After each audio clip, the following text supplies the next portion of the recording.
I mean, she makes sure all this commission. Okay. He was saying that, that you know, that suitability has been corrected.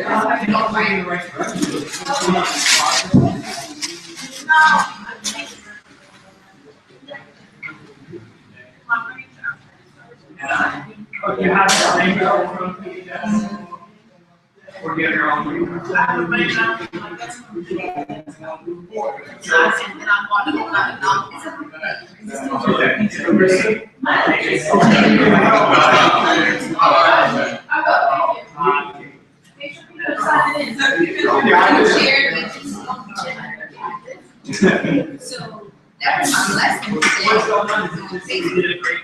I just how hard to like so we put down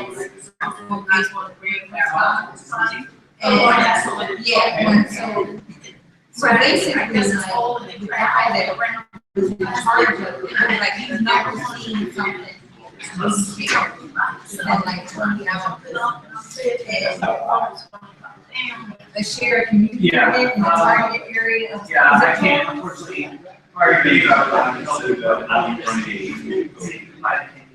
You know, I'm a pro at this now. I'm a pro. So you made the word that.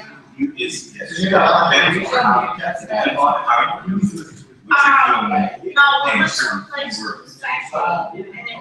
not the. No, all the different things that I had from you. So like, what happens is you start looking at the notifications.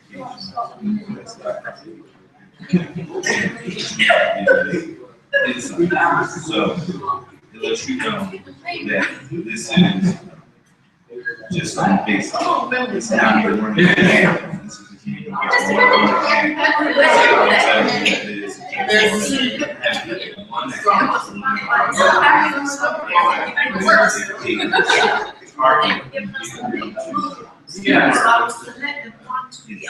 It was nice.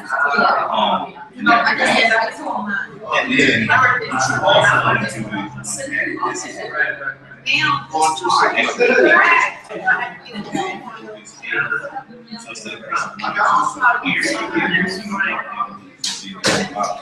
so you can get into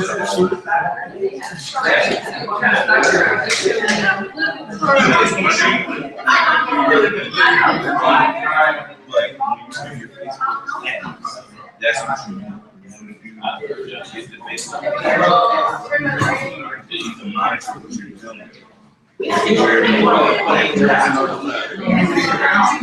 Like take that buffer.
If you could sign it, it helps me. Thank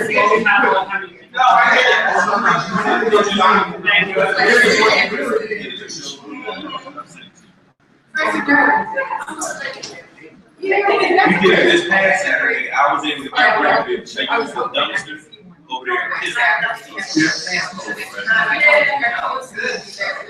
To get rid of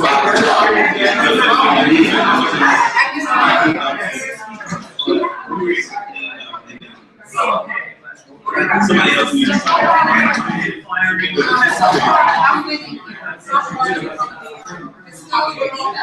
it's coming up.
That's why this is getting off the track to all.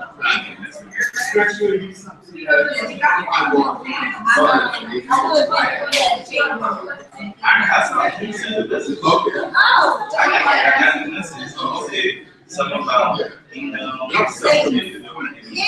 because I just got it.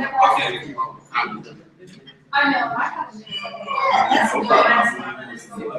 I sent you a message. I missed the event. Yeah. You missed the event. The other. And then I can put it back and say I was trying to I actually wanted to speak.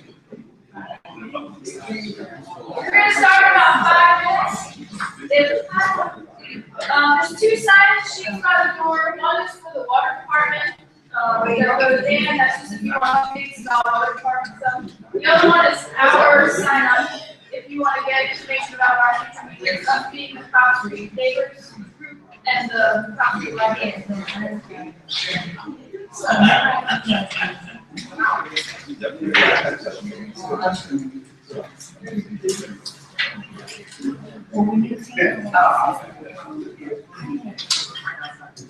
I went from being on top of my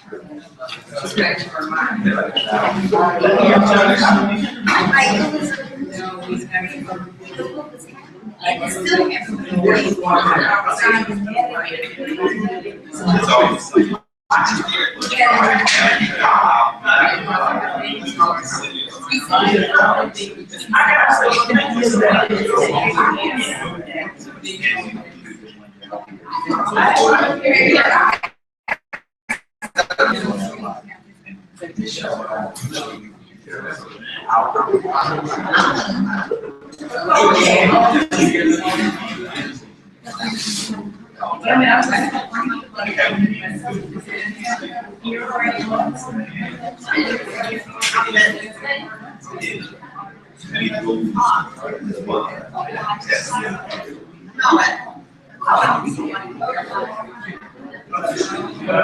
We fly around Friday.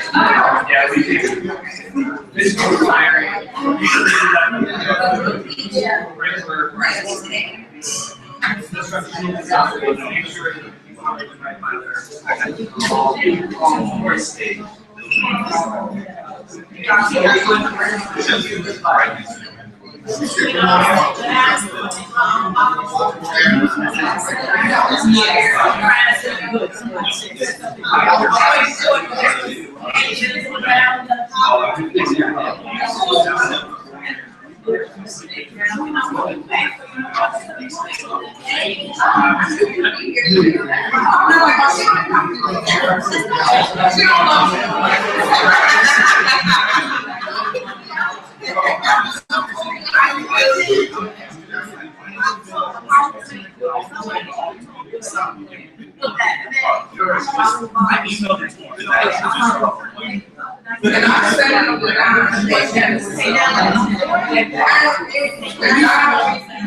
There's not, it's okay.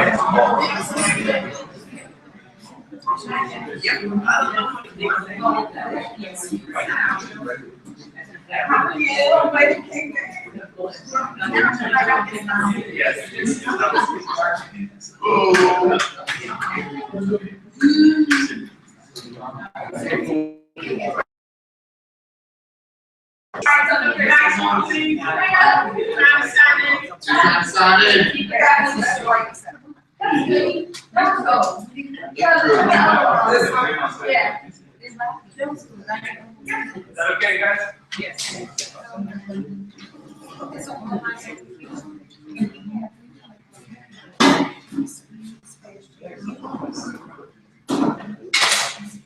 Okay, I'm Marissa.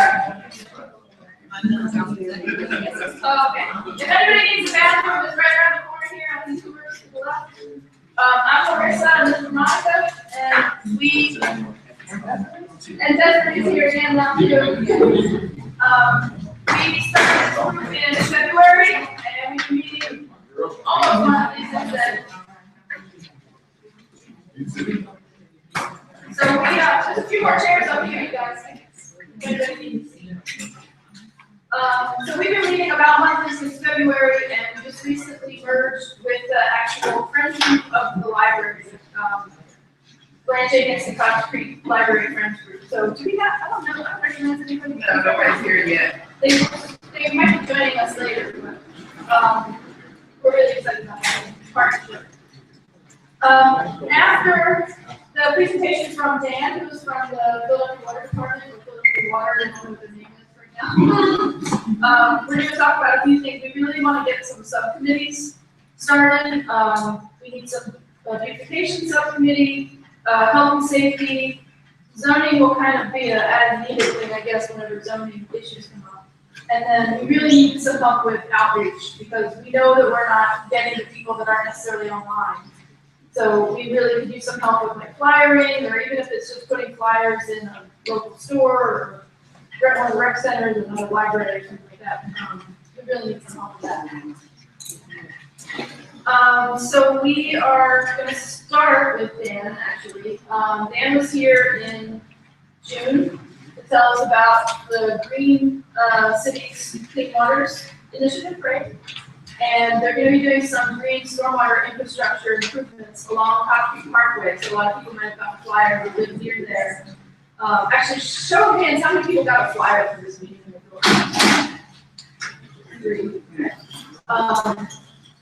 Is everybody else kind of hearing about us, like word of mouth, or on the internet, or neighbors, or raise your hand if you heard about us from a neighbor? For this meeting, there's no phone call.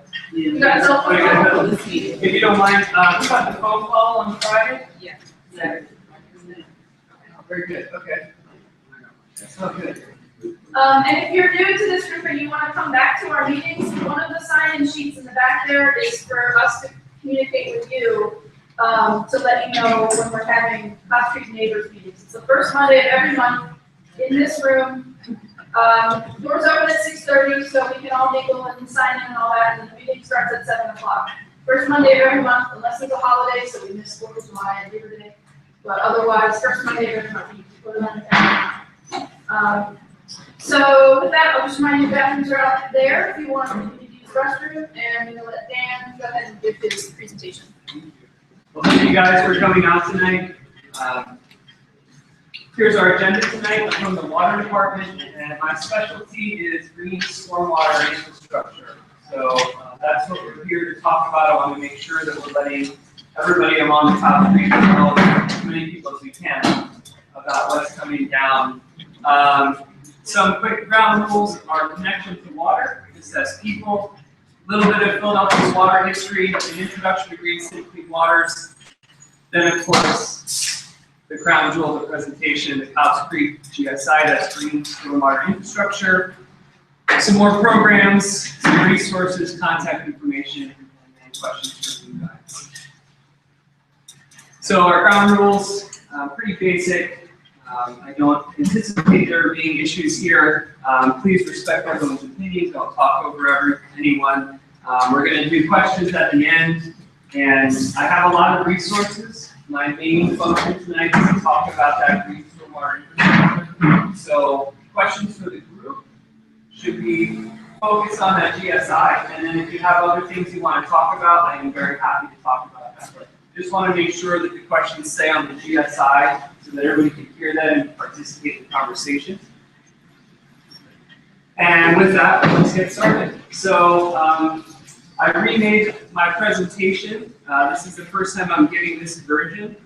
And what I'm trying to do is rely on very simple visuals and have that guide our conversation. So there's not a lot of text in here. We're here, and specifically I'm here to manage the stormwater that comes off the hard surfaces in the city so that it doesn't go out into the streams and creeks and rivers and pollute those waterways. The picture on the left, of course, we all know that interacting with nature is good for us. We want to leave the world better for our children than we have it. Okay, the creek is in the background. There's curiosity there. There's intellect there. There's peace there. There's patience. Lots of good stuff happens when we all interact with nature. But of course, we want to make sure that we're leaving that world better than we left it. This is a personal slide. This is my partner and my little baby daughter in the water. Really, really nice. There's a tide pool at the beach. She loves the water. We're trying to raise her as consciously as we can to respect people and respect the planet. Again, I really believe in what I'm doing. I believe it makes a difference. I believe it helps everybody in some capacity. So I'm here because it's my job. Luckily, my job and my passion combined. But of course, I want to make sure my family's taken care of, and I'm sure you guys feel the same way. And then again, very visual heavy. You know, we already know about quality of life as people. You know, you don't need a degree in environmental science to know when you're drinking healthy water or you're breathing healthy air. We all do this every day. You know about quality of life. You know what things are supposed to be like and what you want them to be like. This image on the right, I find it really, really striking. You know, scale down. This is the amount of water, fresh water, and air that we have on Earth. So it's really, really small, our resources. To the left, of course, that's a shot of the Pacific Ocean. It's just blue. So this is our vessel, this is our planet. The water connects all of us, and we need it, obviously. So as we were talking about these two images here, you're part of the global water cycle. Philadelphia is, every person in this room is. The usable water in the world, 97% of it is in the ocean. It's salt water. You can still use it, but of course we can't drink it as is. Right? Of this 3%, rivers, lakes, and groundwater is 1%. In Philadelphia, we get our drinking water from our rivers. Glaciers, it's locked up, it's frozen. And this is, I can change this slide, which is good at other practices, but the rivers are a very small percentage of that fresh water. And that's where we're drawing our water from. And that's why I'm here to implement this green stormwater infrastructure. Okay? We know we need water every single day. We're, depending on what area you're looking at, you're 70% water. And then of course, water really is life. Right? Fresh water is life for all of us. Of course, the babies always make the best pictures. And then we know that when fresh water and the ways that it gets to our homes are not taken care of, that bad things can happen. We need fresh water for everything. We need it for it's for life, liberty, and the pursuit of happiness. It's to live, it's to survive. You can survive without food for 3 weeks maybe. Without water is days. And then here's, of course, maybe you remember this current event where this was from. This one is very current. And the water department, especially in my division, we really believe that fresh drinking water should not be taken for granted. We're always working as a water department on all kinds of projects. And my division, of course, is stormwater management. So, changing gears, really quickly we'll talk about where our water comes from. And this is not to assume that you don't know where your water is coming from. It's just a nice little cartoon. And she says, of course I know where the water comes from. It comes from the tap. We'll drop this says we have lots of parts of it. So here in Philly, basically, we get our water from one of our 2 rivers. 100% of our water comes from our rivers. Goes to our drinking water treatment plant, up into our homes, into our businesses. We're consuming about 87 gallons of fresh water a day. And then the green stormwater infrastructure, this is the stormwater that comes off the hard surfaces, roofs, blacktop, pavement, driveways. You guys know what that stuff is. And then the wastewater is what comes from your house, gets collected into a wastewater treatment plant. And then here's the real takeaway, right? We're discharging that clean water into the rivers as well. So we're taking our drinking water from the rivers, we're putting the water that we use back into the rivers. So this is our water cycle, this is our drinking water cycle as well. So really nice infographic here. I'm not going to necessarily read everything, but on average, we all use about 87 gallons of water a day. Really amazing statistic here. The water department delivers 520 million gallons of fresh water to all of us every single day. Right? 520 million times 365. You're probably into billions, I would assume. But this is who we are. Toilet, faucet, brushing teeth, washing clothes, children, of course. Probably going to be using a lot of water there. And then our foundation, Philadelphia is built upon 7 watersheds. And then very quickly, if you don't know what a watershed is, very simply, wherever water rains or wherever water falls on the city, it collects. Here, our local one is the creek, right? There's another creek up here, right? That's Pennypack. Here's Wissahickon, right? You got Tacony, the Delaware River, the Schuylkill, and here we are, Cobbs Creek over here. So before the city was here, the water drained this way. It wasn't even called a watershed, it's just the way that the land worked. So we're between two rivers, and this is now that history, that perspective of where we've come from. So this picture is the water department actually burying a stream, using a stream to become a sewer. A long, long time ago, in the 1800s, people used to throw everything into the streams, everything. Waste and chemical byproducts and trash and dead animals, everything went into the streams. And as the city was expanding, what they decided to do was, for the health of the citizens, they wanted to cover those streams up. They left them whole underneath, and they covered them up. And in two ways it helped the city. It helped protect from health hazards. It also allowed the city to expand in a grid-like manner, to split up the properties into nice, neat squares so that it could be sold and people could move here. So this is Philadelphia, pre-city, right? All these creeks, right? Here's our two rivers. All of these creeks connected the land. So they buried a lot of creeks. And what they did, as I said, was they put the sewers where the creeks were, because those were already gravity-fed, gravity-driven systems. When the water fell, when people dumped stuff, it was already a deep ravine, it already led somewhere.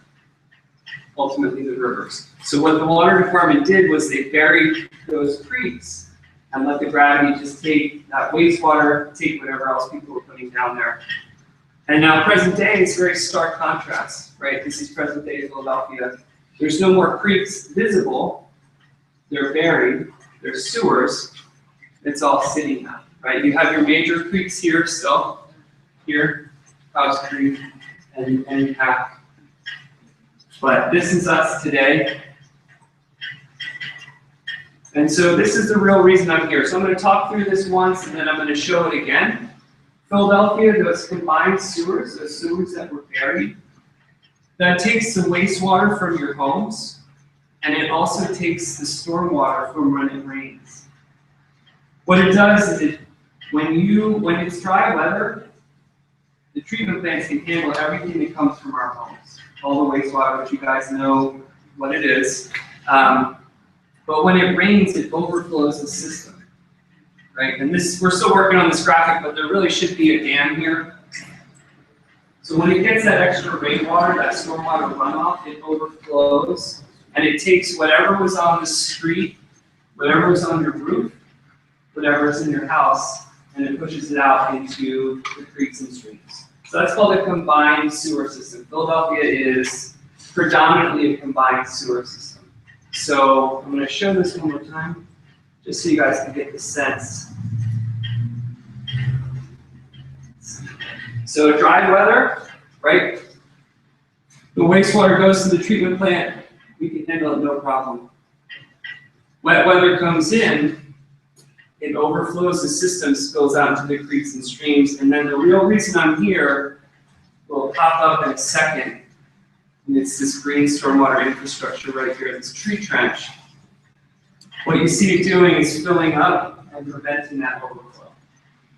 So what the water department is doing is we're using green infrastructure, trees and plants, flowers, things that mimic the natural water cycle to hold water so that it doesn't overflow our system and spill out into the creeks and streams.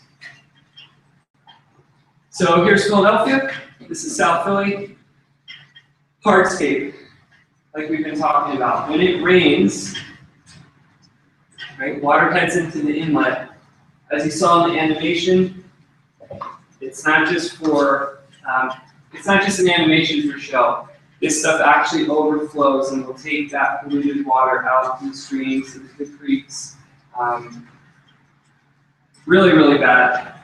There's sewage in there, there's heavy metals in there, there's oil in there, there's gas in there, petroleum products, anything on the street, trash, of course, trash is, it's always in there. So why should we care And there's so many reasons to care. We could probably talk about that all night.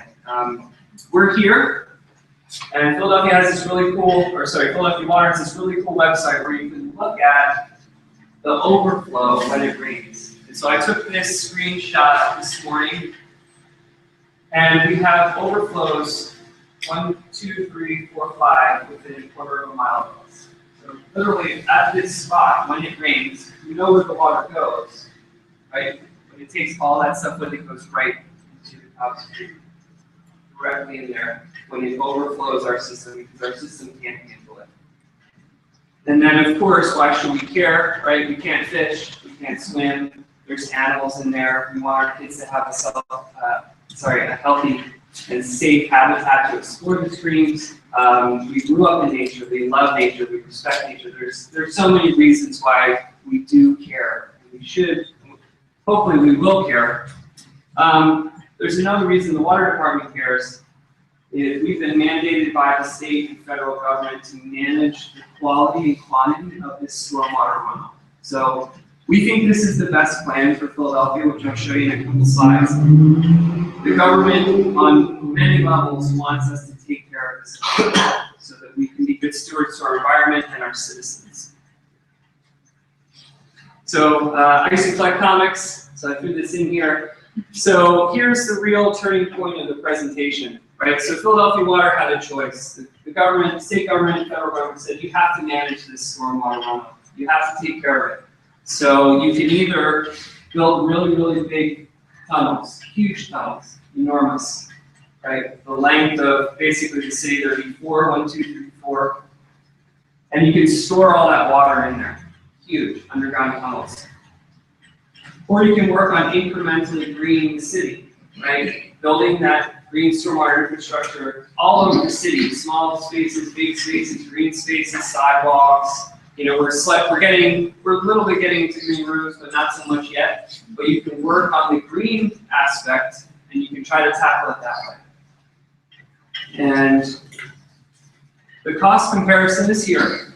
The cost for those tunnels, 10 to 12 billion with a B, it's not a typo. The cost for the green infrastructure that we believe in, that we're doing, you know, not to give you a spoiler there, is about 2 billion. The cons here are that the major drilling companies are not from around Pennsylvania, right? They're from Texas or California, or they're from Australia. They're used to drilling huge holes in the ground. So they would come in, do this work, right? Citywide construction for maybe a decade, right? All over the city. Huge, huge, you know, pipes that 3 of me, right? Giants can stand in. Huge, huge pipes. It's just a con. It didn't seem like it was a good idea. And we don't believe it is a good idea. The 2.4 billion, what we're doing is local contractors and subcontractors are getting trained on how to build this, how to maintain this. We have youth-based training programs on how to clean out these systems and maintain these systems, so the money stays in this area. We train our people, we give the money back to our community, we beautify the community, it's healthier for everyone, it looks better, you can interact with it, right? This would just be a really huge tunnel that you could probably drive a semi through under your feet. You would never see it. It would just fill up like a bathtub with this really, really polluted water, and then that would slowly go over to wastewater treatment. So Philadelphia Water has chosen the green infrastructure. We have a program called Green City Clean Waters, and we're actually in the 5th year of it. It's the nation's first green infrastructure centric plan. So tons of other cities all across the country have to manage this stormwater infrastructure. We're the first ones in the nation that say we're going to lead with the green infrastructure. We still do gray, of course. We still dig underground. We still do put stuff underground. But to manage the stormwater specifically, we've chosen to go the green option. This is a map of Philly. The keys, it's not necessarily important there. Green infrastructure is all over Philadelphia. It's amazing. It looks beautiful. There's flowers, there's trees, you can interact with people. This is an example here, and I'll show you some more pictures. But the really cool thing is that the choice of going green, we've chosen the triple bottom line, which maybe if you've heard of this, is people, planet, profit, right? We're all benefiting from the choice to go green, right? Instead of just a company gaining profit. And then we have really, really beautiful secondary benefits of green stormwater infrastructure. Really amazing. We have over 300,000 citizens engaged, like you guys, and we keep track of public meetings.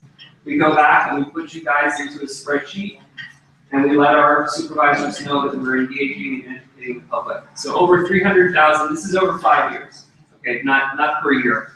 We're stimulating job growth here. We're removing trash and debris, and in some cases, GSI around homes can increase property value. So there's really, really awesome secondary benefits. So this is the last slide of that sort of first section of the presentation. I hope I've convinced you that Green City Clean Water is a good investment in our future, in our children, in our city, and ultimately in ourselves. So that's the way Philadelphia Water is going. We're 5 years into a 25-year plan. So it's a very long-term plan. We're doing this all over the city. And there's examples actually right in this neighborhood. So here's what you came for, I assume. So these are your Cobbs Creek Parkway green stormwater infrastructure improvements. And I'll talk you through these. We have different categories. We have a bump out, which is sort of like it sounds. It's a bump out from the sidewalk where they put plants, flowers, bushes, not trees necessarily, but smaller shrubs and flowers. You have a basic, which would look kind of just like green space, but underneath it would catch the water. So it would kind of look like a little swale, just a light depression. We have rain gardens here, which are bigger bump outs, basically. There's flowers in there. Stormwater tree trenches have trees. And then we have infiltration trenches, which that's a sort of a hybrid system. It's underneath the ground. It's a gray, sort of gray-green mix, but there will be some infiltration trenches. There's a couple down here actually, and there's a couple up there. So, but I'll walk you through all this stuff. So a rain garden, very quickly, has small trees, flowers, shrubs.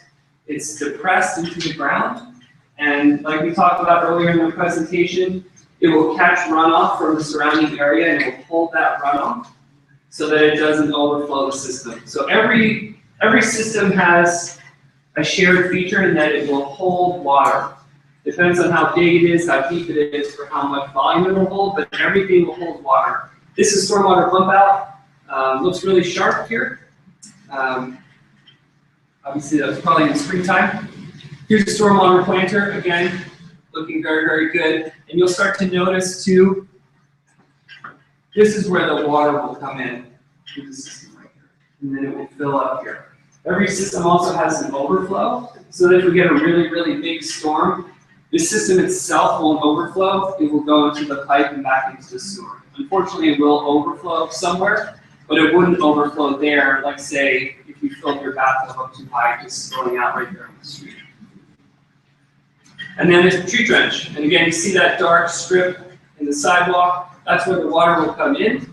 You can tell it's a little bit deeper to handle the tree and the size of the tree. It's a little bit longer. So each system is designed a little bit differently to the constraints of the places around.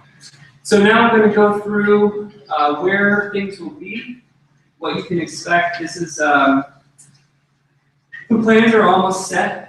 Right, but these pictures are just to show you what it might look like. Okay, this is not exactly what it will look like. So I've taken other green stormwater infrastructure and just put the picture there so you can just get a sense like, okay, yeah, that's going to go there, this will go here. So just a little disclaimer.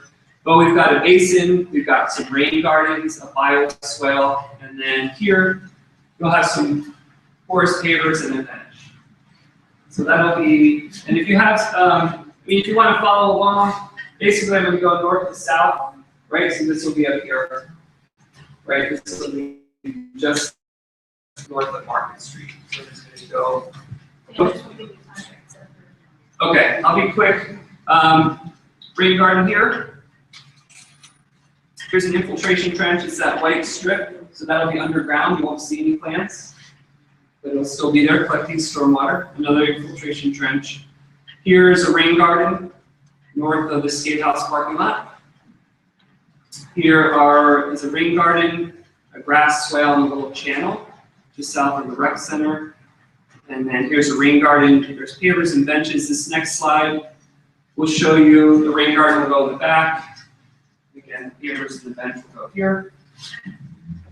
Stormwater tree trench will go here. The Lancey and Pine tree trench between Pine and Osage. Another tree trench, Hazel and Larchwood. Infiltration trench underground. That's my bad graphic there. There may be an infiltration trench that goes there, but these will be those nice bump outs right by Environmental Education Center. Here are 2 bump outs and an infiltration trench. Here's a rain garden and a grass weir system.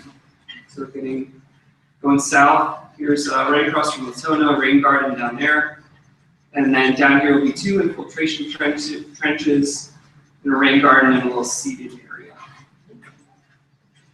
So if you'd like to see completed green stormwater infrastructure, there's a really beautiful rain garden at Springfield Ave and Cobbs Creek Parkway. Really, really beautiful. It's like that traffic triangle there right by the cemetery. It's really, really beautiful. So if you want to take a look and see what some of this stuff looks like, there's a beautiful example right in the neighborhood. And then some people were asking me, yes, this is a reality. Yes. Okay, so I'm not sugarcoat it. This will involve construction. I'm not on the engineering side, I'm not on the construction side. My job is to inform, educate, and build stakeholder engagement. I'm pretty sure the heaviest piece of equipment you'll see will be that back. Pretty sure. Okay, so again, it depends on the constraints of the system. They dig trenches, they put stone in there, they re-engineer everything, put it back together, and put plants in it. Very quickly, I can talk after this is over if somebody's interested. We have a program called Rain Check, where you get free rain barrels. There's other cost-shared items that I can also talk to you about. For 501c3 groups or for other groups in the neighborhood, you can get small mini grants to maintain green stormwater infrastructure. And we can talk about that as well. And then this is a really, really awesome slide kind of to wrap us up here. This is that green job training I was talking about. Philadelphia is like the Silicon Valley of green stormwater infrastructure. Truthfully, it's not even a lie. People are looking to us all over the nation and the world. And one of the huge benefits of that is that we can train young people to learn how to make these systems, take care of the systems, recognize the systems. And this is exactly what the PHL Power Core does. They restored almost 1,000 acres of land. They collected over 270,000 pounds of trash. And while they do that, they learn how to work on the systems so that they can get jobs building and maintaining systems. Should they, if they want to. We have a bunch of help assistance programs, which I'm happy to talk about. You should have gotten a sheet as well. Basement protection program, homeowners emergency loan program, water revenue assistance, senior citizen discount, and the conservation assistance program. So again, want to make sure that questions are about GSI, but I'm happy to talk about this other stuff to the side. Lots of online resources. And then here's our very end. This is your library here with these really awesome decals. I don't know if you guys have seen those. They're literally out the door to the right. So with that being said, this last slide is a picture of a cleanup that I participated in at Mount Moriah. We cleaned up like 11,000 pounds of trash and garbage from the stream. So this is a really important thing that we're doing, and Philadelphia Water really feels strongly about the green aspect of it. So with that being said, please, let's try to keep the questions just to the GSI. And if you have other questions about other things, I'm very happy to answer them. Yes. Yeah, I was wondering, there's that large question in the second patch of the art space. I was wondering if that was an example of I can check on that for you. So I just started at the water department. But if It's huge, it's like it used to say rock, and it's just. is there vegetation in there? Yeah, Is there like a dome? there are trees around it, but it's, people use it to like. It might be. Yeah, it might be. Yep. I had an opportunity to attend a prior presentation from GSI, Mhm. and at that time, it was giving the impression that the work was already started.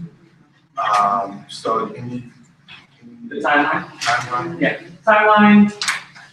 So I talked to our engineers today, and I told them that I was going to tell you 4 to 6 months, and they were comfortable with that. So groundbreaking, 4 to 6 months approximately. Of course, I'm on the public engagement side, so that data comes from them to. So, I'm sorry, so when they start the work, will they do site by site, or will they, come along with this? That's a really good question. I can't answer. I can tell you from my experience and from talking to our engineers, it depends on the contractor because sometimes they hire people who are really good at a couple things, and so they'll start 3 at once. Or if there's proximity, let me go back here for a second. Like if there's 3 sites in the same space, you see like all 4 of these are the same type of tool, this bump out. So they might start all 4 of these at once. So that's really up to the contractor and how they want to do it. Sometimes people go down the line, sometimes you start little by little. So. How did you determine this model versus the one they had in other parts of the city with the basketball courts? With the, for example, like Overbrook? Yeah, so what we do is they model the systems, they look at the elevation of the land, and they put the systems where they can collect the most water and where they'll be safe with traffic, with regards to pedestrians and things like that. So they have to make sure that the systems aren't going to get so damaged that they're not functional, but they also want to make sure they catch as much water as possible. So really our engineers basically use computer software. They model this whole stretch. They come out with places that look good, then they send people out to the field, they test everything, they look at stuff, they do some measuring, some infiltration testing, and then they come up with the real place. So that's how they do it. So if we wanted them to look into our parts of that period where they do the basketball courts, they get the runoff, how do we start that process? So there's a process for that, and there's a bunch of websites. I can talk to you after. We can certainly do that.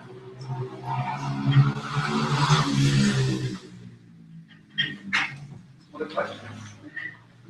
Is this the final project? I had talked to some of the guys who were drilling the test cores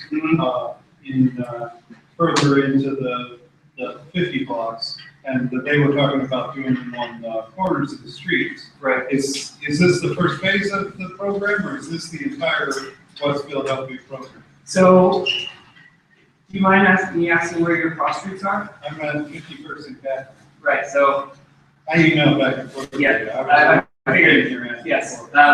So the city has projects like this, and they're packaged and bundled all over the place. So yours is a totally different project. Okay. So for this Cobbs Creek Parkway, right, this is what we call it, this is what the engineers call it, as a project number and everything. This design is at 90%. So this is 90% likely to be the final design. So we can get a little bit back and forth with some specifics. But for Cobbs Creek Parkway, 90% likely this is it. So this is one phase of things that will come in other waves later on. Or they're Yeah. still determining whether or not they're gonna do the other spots. No, they're gonna do spots in your neighborhood too, but, so he's sort of talking about that soil testing, that's at the very beginning. When they drill those holes, they're trying to figure out where the best places are to catch water and whether the soil infiltrates. And they do that at the very beginning of the project. Those soil testings here have been done long before I started at the water department. So that's been done and they figured that out. So this is its own package, you have your own package, there's some in the lower southwest, Elmwood and Lewis, there's Conestoga, there's lots of packages in Mexico. How can you talk about where would you go to find out where they were going to, like, closest to your area? Like, where would you find those packages? You wouldn't find those until someone like me would come out and talk to you, because we wouldn't come out when it's at 0% design, because it might look totally different. And then you might say, hey, I was in that meeting 11 months ago and it didn't look anything like that. So we want to make sure, we usually come out at 30%. So we have a pretty good idea of what it's going to look like. You know, we try to come back out again, and we come back out at like 90 or 100%. So you wouldn't necessarily know. We're working on some website pages where people can find where they live and look at projects, but we're redesigning our whole website, so that's going to take a while. Ultimately, you're welcome to email me, and that's sort of how you know. If you had a friend that they sell some flexibility, and you wanted, and they wanted to know, you could just email me, and I would find out. So the one that's at Cobbs, that was another project? That was another project. Yep, that's an earlier project. So if you recall, this is the 5th year into a 25-year plan. So we've had stuff that's been built already all over the city. So we're learning how to do it better, and we're learning where we can go. And we've hit a lot of the low-hanging fruit, and now we have to get, you know, we're technical, more advanced. So now that you're coming out, it's because you said it's at 90%. Mhm. And the reason I ask this is because I can remember, and nobody else I talked to remember this, the Westside Weekly. I know it's been 10 years ago. And they had a design in there for a school for, it was Baltimore Avenue, 58th Street. And when they had apartment buildings, but then the shopping center itself, the way that it looks now, it looked totally different in this design that they put in Westside Weekly. That this is what it might look like, it had trees and stuff. And also with, I think it was Sayre Junior High, one of those schools, and like all these trees, and it just looked totally different.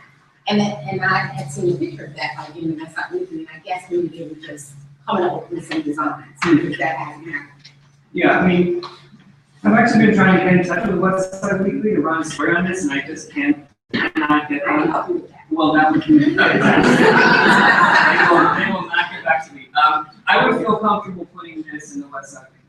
Okay. So I am comfortable, our engineers are comfortable. I would of course say, you know, have them say, you know, this is tentative, it's at 90%, but I'm very comfortable with this. Now, what it actually looks like, you know, like what kind of flowers, what kind of tree, and things like that, that can change a little bit.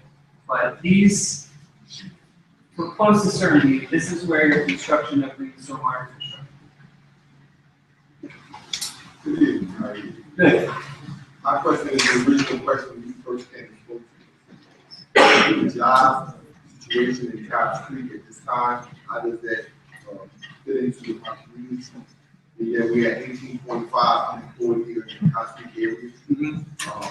So are these unionized jobs, and how do we get certified that needs to be competitive jobs? Yeah, I mean, I would point you to the power core. And I remember, sorry. So power core is the specifics, it targets adults 18 to 26. It's green job skills training. They get 6 months paid service experience, healthcare, and transportation. So I would point you to this. There's some similar programs with some other companies, but we can't, to maintain these systems and to build these systems, people have to be trained. You can't just pull somebody off the street. They really have to be trained to understand how to maintain and build them. So that's where I would point you guys. It's a really, really awesome service. I had somebody lined up who's an alumni, and didn't come tonight. I really, really wanted them to speak to you, but so we can, you know, we can talk afterwards about that. But I have one more question, because I hear you on that. I hear you about that, right? Mm-hmm. We had 22% felons in this year. Okay. At 18 to 26, sounds great. We're talking about 26 to 40, when people are unemployed. Yeah. So how would that help us in the community, since y'all are tied up our community on that side? Where do we, as a community, get something? I mean, I understand what the waterworks are getting out of it. We're looking for jobs and things for us. Yeah, I mean, we're talking about training programs for younger people and for older people right now. This is our model, and we're trying to expand upon that. I can tell you right now, unofficially, that we have a program to get young people involved in this idea. So that next step is to dovetail or look into it, I guess, with an older generation. So they can have a record to get in this program. I will check on that for you. I don't want to misquote an important question like that, but I'm going to tell you that I believe that they can, but I will check absolutely. The website is here. If you want to write it down, it's just PHL PowerCore. Make sure I get this right for you. It's PowerCorePHL.org. I would definitely check that out. Yeah. So you just answered one of my questions, like how do we get applications out to people? Website. Yeah. But, second question would have been, how does the project tie up recreational space? Like how are we expected to? A lot of people use the creek housing area for like running, biking, jogging. Like what? Will that tie up the recreational activity in the area? That's a great question, and the answer is no. It's a good answer. Wherever the path is, we'll make sure the path is returned to its original state. So what you're going to have really is, if the sidewalk is cracked or the path is bad, you're going to get a new path, and you're going to have green infrastructure right alongside it. So it's actually going to enhance the experience a lot. And during the construction, will people actually go up the street or will they? I'm going to say reasonably yes. You know, there's definitely going to be times when I would imagine that construction vehicles are going to block that. I just want to make a statement, just to say that, and I hear what you're saying about the unemployment, and, because we're looking at the 26 to 40, but you also made a statement of how is that going to benefit us. But when I think about it, because I've lived in Cobbs Creek area for years, and for them to fix up that parkway, that's going to enhance your property value, and that's going to beautify your neighborhoods. And the 18 to 26, if we can get some people, they got a record and they still work, but if they don't, maybe that will stop them from getting a record. Because in that way, they'll have something to do. So I see benefits. I see more benefits now. But I understand also what you're saying too. But this is not the only place that so 26 to 40 can get a job. You know, I see it as a benefit, especially for our younger people.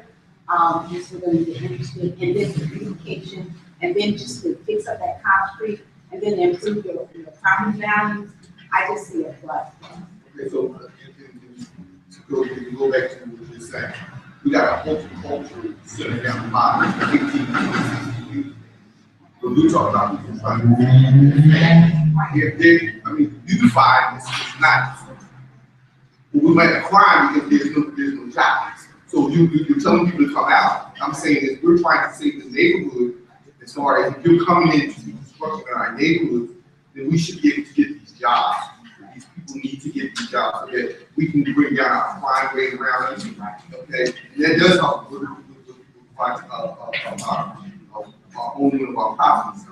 The crime rate comes down, people are working, people are happy, and things are happening for them, then we become a better community out in Chicago. That's what I'm saying. Like, we have to look at the realization of right now. I agree with you, but it doesn't say that some of the 18 to 26 don't have families and that they won't get jobs. And I'm not saying that they don't. I'm saying the whole coast center is down there. They can use that for that. We're talking from 26 to 40. These people are out of work. And I mean, they do that. And matter of fact, they can divide it at 18 to 26. I'll jump in real quick, just say one last thing on this, and then hopefully we can move on. There's also nothing to stop this community from developing programming like that. Truthfully, like really, this stuff is about empowerment, and your community is strong. If you want a program like that, you have space, right? You have an ally, right? We know people who have the knowledge. Right? If you really want that, and it's a real conversation, then maybe we can do that here. You know what I mean? That would be beautiful, right? We have young kids 13 to 18, right? We have this program, 18 to 26, and they have a really nice segment up there. So, and that would be really fantastic. So that's a nice conversation to begin to think about too. This stuff's going to be around for 25 years. So, but anyway, are there any other questions about construction, timelines, the look, the feel? Okay. So I have business cards. I have I have an email address, and a phone number. Okay, really, I'm a West Philadelphia outreach specialist. My job is to do this in West Philadelphia. So by all means, if you have tips, questions, comments, or you can hook me up with the website usually, please reach out. I'm thinking, you know, I can say it's a public, if you can hook me up. Once we get that construction schedule from our actual contractor, I think website would be perfect. Just push that right out because I'm in trouble getting that door. But thank you guys very much for listening. I really appreciate it. I really hope you enjoy this. And if you have any other questions or comments. And don't leave, because we're not done. Yeah, you're not done, but if you have questions This is for all you me, came for, then by all means, but please. maybe I'll go in the back corner or something. Sure, or, I mean, I can, well, we're not here. I could go- yeah. I'm gonna clean up, and if people have specific questions, we can set off that. So I'm gonna use that time to segue, because we started talking about subcommittees before, and we have a couple of ideas for subcommittees. One of them should maybe be about talking about programming for, people with criminal backgrounds, trying to find jobs and things like that. So if you wanna help us by forming and joining a subcommittee, then we need to have some meetings to brainstorm ideas for how to do that. So I'm gonna hold it 2 minutes. I'm gonna go through that same line what you think. Oh, yeah, then we'll come together, right? Yeah. So a little things, there's also supposed to be somebody here from Eat Cafe. Are you here? Oh, good. So this is, can you come on now? We don't, I'm sorry to put you on the spot. So this is a new place that's, it's actually over on Calvin Ave, so it's a really tough street, but, and I can be back there too, so you can answer some job questions, but, I'll let you talk about it. Sure, thanks for having me. Sure. My name's Callie, I'm in Eat Cafe. Has anyone here already heard about Eat Cafe? Perfect. Great, yeah. So, Eat Cafe, it's not open yet, but it's a pay what you can restaurant that's coming at 3820 Lancaster Ave, so 38 Lancaster. And basically what a pay what you can restaurant means is we're gonna offer suggested prices, and then our guests pay whatever they feel they can afford. So they can pay the suggested price. It's gonna be $15 for a 3-course meal. So $15 is gonna be the suggested price for appetizer, entree, dessert, and drinks of your choice. And so that's gonna be the suggested price, and then our guests can either choose to pay the suggested price. If they have less than that, that's fine. Like if they can only pay $10, that's fine. If they want to donate more and want to donate 20, that's great. If someone comes in and they're hungry and they need a meal and they don't have any money to pay, that's totally fine. We're not going to question anyone. We're not going to. It's going to be a private decision how much you pay. And the reason that we're able to do this pay what you can model is because we're a nonprofit restaurant and we have the support of a lot of wonderful community partners from PBC. And like giant grocery stores, they're going to be donating to us on a daily basis.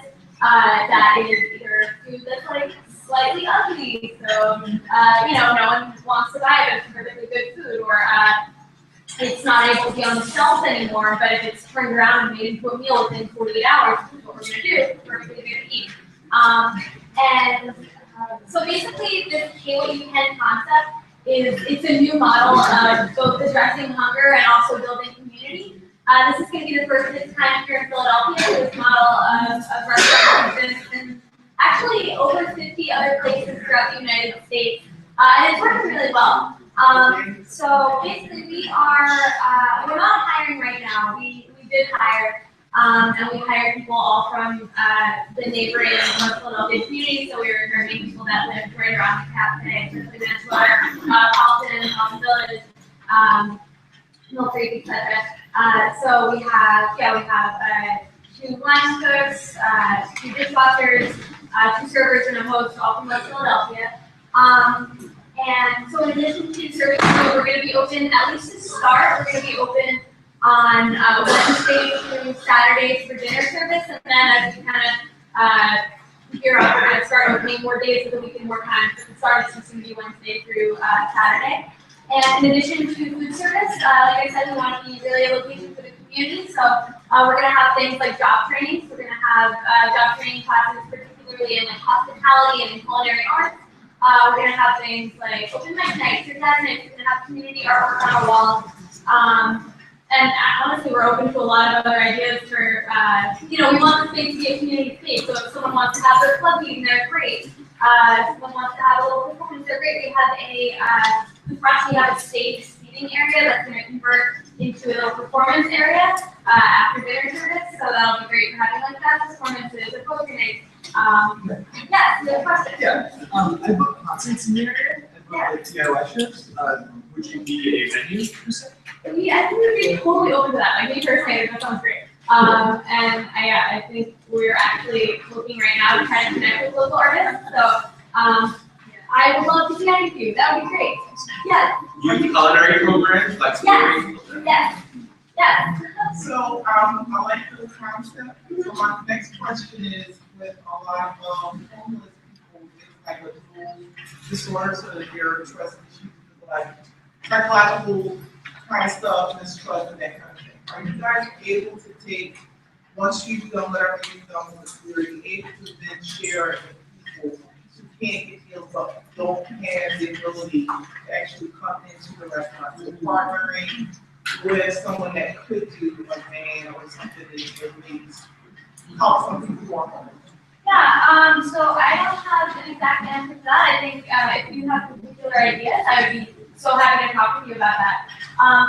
Something that I probably should have mentioned is, so we're not exactly like a social service agency. We're a restaurant above all else, but we want to be able to still connect people with social services and also be able, well, obviously meet the need of hunger for the people that are coming in, but we also want to be aware and respectful. So all of our staff is trained in trauma-informed care. I don't know if you guys are familiar with that, so you're really bad about explaining what it is. But basically, all of our staff are trained to serve people and to provide resources to people who are in crisis.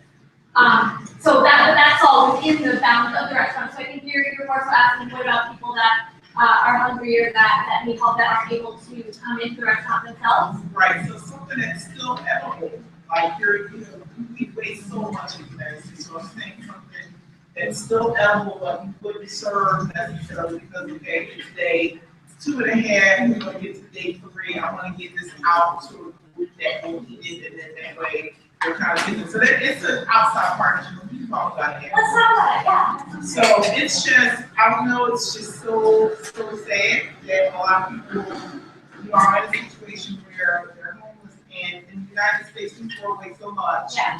There are some countries that will, donate. And I know we have soup kitchens, I know we've got all that kind of good stuff, but, the economy's getting worse. There's going to be more people that are going to be suffering from that loss. So if we're in the spirit of giving, those of us who can give more will give more, and those of us who can't always give. But if you've got that overflow to be able to reach out to people that are, everybody, there's groups of homeless people in all parts of the city.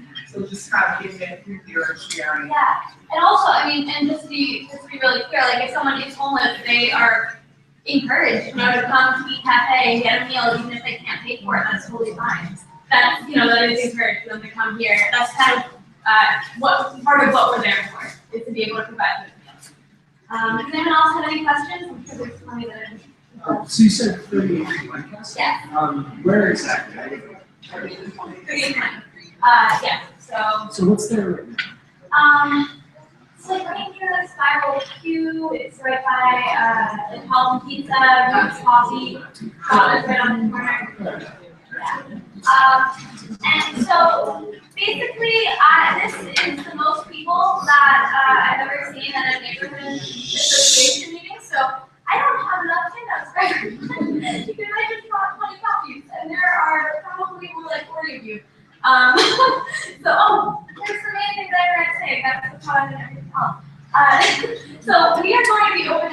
on October 26th.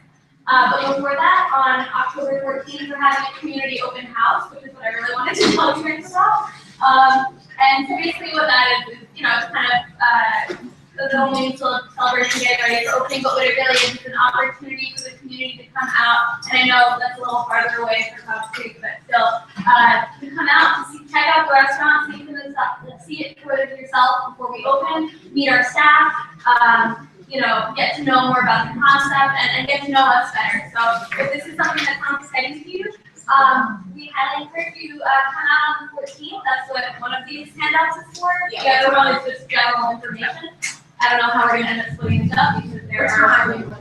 It is, yes. So it is from 4:30 to 6:30 on Friday, October 14th. It coincides with Lancaster Ave Second Fridays. So if you're already in the area, please come stop by. And yeah, please break that down if you're interested, because there are only 20 people. I'm really sorry about that. Well, is that on the website or something? Yeah. So you don't need a flyer, you can get it online. Yeah, so you could, we're on, we have our website, eatcafe.org. We're on Facebook, so you type in Eat Cafe, Instagram, and Twitter. So if you have any of that stuff, you can usually get in touch with us there. If anyone wants to email me directly, I'll give my email.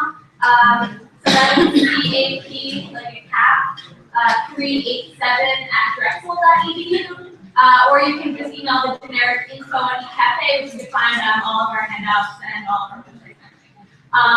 Does anyone have any other questions? Okay, thank you so much for having me. We have just a few more announcements and then we can kind of break up and make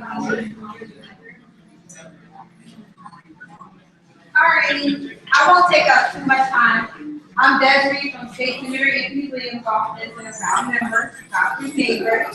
And if you haven't, Facebook pages, the back of this, Westside Weekly, the End to End Festival is coming back this year after being dormant from 2010 to current.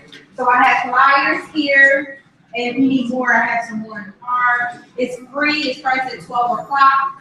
We have a free activities for kids from 12 to 6, free food, moon bounces, video games, and of course the main attraction is Common is going to give a free concert that evening along with local talent.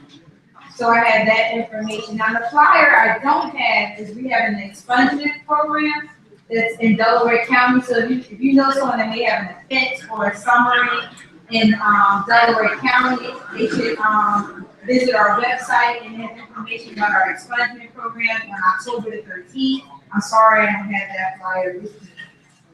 That's free for the services from the lawyers, but the fees to the courts will be a fee for every part that you must, not part, expungement that you're going to do. We're also going to have the pardon team from Harrisburg coming down explaining how to apply for pardons. If you didn't know, our past governor did 0 pardons. So they are doing pardons again, and they are trying to rescue the process. And so the young man talked about jobs and having felonies. That stuff can actually go through the process and start getting that stuff off your record. All right, so that's pretty much it. I have cards if you have any questions, and just visit our website to download the information and share. Senator Anthony H. Williams.com is actually on my card. Just if you Google Anthony Hardy Williams, it'll come right up. So I'll start passing.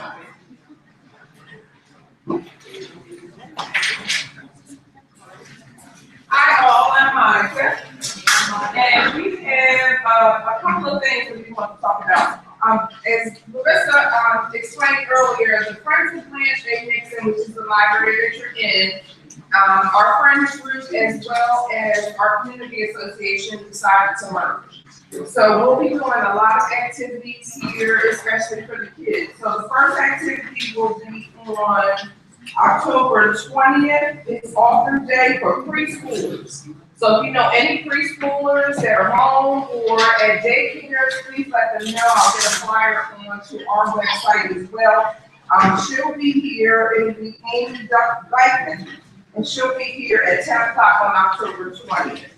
On October 29th at noon, we're having a kids' movie day. So that'll be the Saturday right before Halloween, so we'll do some Halloween-ish kind of things. And then on the 17th, which is in 2 weeks, we're having snacking with the presidents. And so that's at 4 o'clock. That's for all age groups, and it'll just be learning about some of the things that our past presidents have eaten.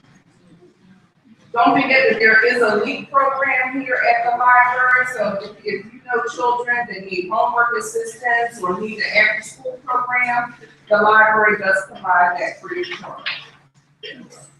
And there is a Philadelphia expungement clinic this Saturday at Community College from 10 to 12 p.m. If anybody is interested in that. And then finally, one of the things I wanted to talk to everyone about was the need for community members, us, to start going to our 12th and our 18th district meetings. Does anyone go to them on a regular basis? So what I'm asking, because we can't be everywhere all the time, so if anyone that goes to the 12th or the 18th district kind of bring back a quick report as to some of the things that they're attempting to do in our community, that would be much appreciated. I'm also on the advisory board now, Community Solutions, which is the CDC located up on Lansdowne Avenue, and our CEO is here tonight. But we are giving out scholarships to children at West Philadelphia High, Motivation, SARE, and Overbrook. So we're doing fundraising for that now, but if you know any 12th graders, the applications go out in January, so we'll be able to give you further information on that. And then also on the 2nd and the 4th Saturdays, right up the street at 60th in Baltimore in that small park, we do Feeding the Community at 2 o'clock. On the 2nd and the 4th Saturdays of the month. If it's raining or it's really cold, we'll be here at the library. So this Saturday, oh my gracious, what we did. We had bread, we had some vegetables, and we didn't know what it was, that I had to go home and research. But it was actually very good. It was part of the cabbage family. Japanese eggplants, we've had peppers, we've had all kinds of fruit. Last week we had watermelon, strawberries. So there's a lot of produce that comes to this location. And on every Tuesday at Shepherd Recreation Center at 57th between Vine and Haverford, they have a feeding also. So if you can't get out on Saturdays, feel free to go to 57th Street as well. But please come out, because we don't want to get rid of the food. Trash food is given to us by donation, and so we definitely want the neighbors and the neighborhood to benefit from it. Sorry, today, what were the times for that again? Saturday at 2 o'clock, the 2nd and the 4th Saturdays of each month. And how does that volunteer? You can come. Show up, contact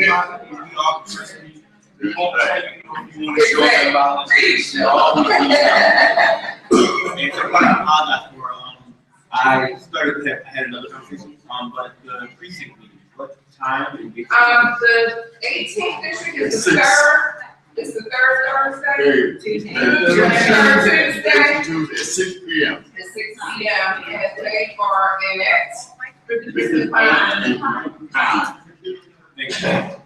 There's also one at Christian Compassion CDC, because I know that's kind of close to you too, but that's a different day. If you go on the police department's website and put in those 2 districts, the community meetings come up. 12 and every second Wednesday at 6. There you go. Every second Wednesday at 6. At 6. And if you go to those meetings, please come here and report back. Please. I'm with one person, treat with one person. They're very hard. You already talked about this, right? Yeah. Yep. Any other announcements? I just want to say, this was really informative. I'm so glad I came tonight. My name is Roberta West, and I'm from Cobbs Community Environmental Education Center. That is a mouthful. And I want to say that, I didn't come here prepared to talk about any of the things that we're doing, but next week, this week, we're doing something called River Days, and the person who's in charge of that from the Cobbs Creek Community Education Environmental Center is not present. I would rather he talk to you about this now information. But I just wanted to stand and put a face behind some of the announcements you may receive from CCCEEC that Larissa may be sending out. Some of you have come and participated in a couple of fundraisers that we had. We had a jazz event, we come down on Saturday and listen to jazz, and we had refreshments. Some of you had come last year when we did a pilot program with the kid at the community garden, and some of our seniors, most of our seniors came down around Thanksgiving time, and they were able to take delicious collard greens. They were all organically grown. We have a garden now, and we want to give away the things that are in our garden. But I will ask Larissa, when I have that information firm, if you can send it out to your members.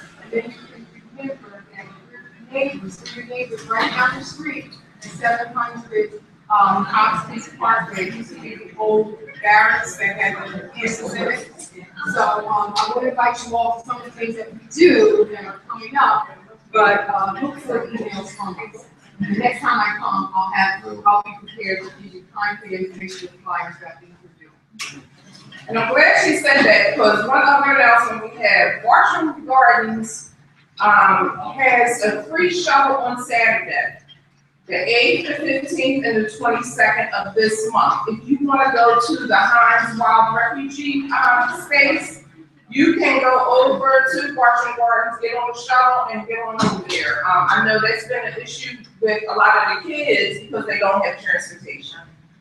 Washington Gardens also has rowing and kayaking right there at 54th and Elmwood. So if you know any kids that might be interested in that, or even yourself, go on over and do it. And we were just on that, one of the stops on that shuttle. Okay, so they were on the stops, right on 63rd down there. Buses, yes, and toured our center. That's where they would pick up the shuttle.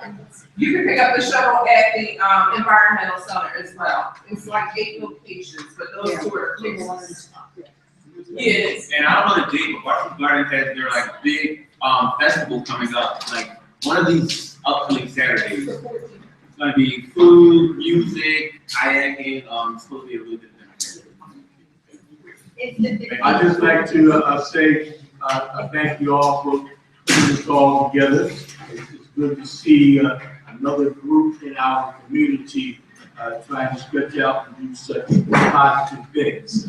Another group is called the Concerned Block Captains of West and Southwest Philadelphia. And our main motto is keep your area and your community clean and safe. Okay. We have our meetings the third Monday of every month at the Mercy Hospital on the 7th floor. We invite you all. We invite you all to be with us as we go forward. We've got many strong, clean programs coming up. So we really like to work with you all over West Philadelphia. Thank you. Does anybody else have anything from the group? Cesar? Yes, the Philadelphia Interstate Children and Youth Festival is going to be held on October 8th at White Rock Baptist Church. They are excellent kids from out of the Reverend Shaw with his endeavor that he's having. It's about the youth, about having a different faith to understand each other. More way when the youth can come out. I just think that's something we should support very much so. The interfaith of children discussing with Anybody else? All right, well, thank everybody for coming. First Monday, 6:30 to mingle, 7 o'clock to start next month. All right.